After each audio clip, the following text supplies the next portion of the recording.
Hello' everyone. আজি ৰাতিৰ খাদ্যত কি আছে তাকে শ্বেয়াৰ কৰোঁ বুলি ভাবিলোঁ। ডিছখন ইমান ধুনীয়া হোৱা নাই, কিন্তু তথাপিও মই আপোনালোকক দেখাই দিছোঁ কি আছে। এয়া হৈছে পানীলাও আৰু মাছৰ আঞ্জা। মাছ ইয়াতে নাই কিজানি, কাৰণ কিয় মাছ মই আঞ্জাত দিয়া মাছ ইমান খাই ভাল নাপাওঁ, সেইকাৰণে মোক মাছ নিদিয়ে। মাছ ফ্ৰাই আছে মোৰ লগত, এয়া দেখিছে মাছ ফ্ৰাই।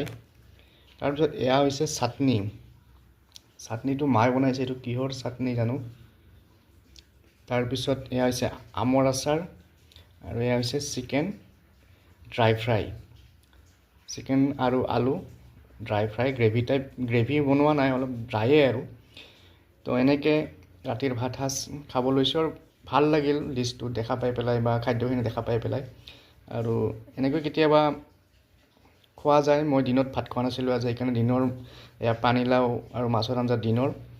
আৰু আমাৰ মায়ে খুব ধুনীয়া বনায়, হয়তো সকলোৰে ঘৰত এনেকুৱা ধুনীয়াকৈ সকলোৰে মাসকলে ধুনীয়াকৈ বনায়। গতিকে আপোনালোকে ৰাতি কেইটা বজাত ৰাতিৰ আহাৰ খায় বা ডিনাৰটো কৰে কমেণ্ট কৰি জনাব।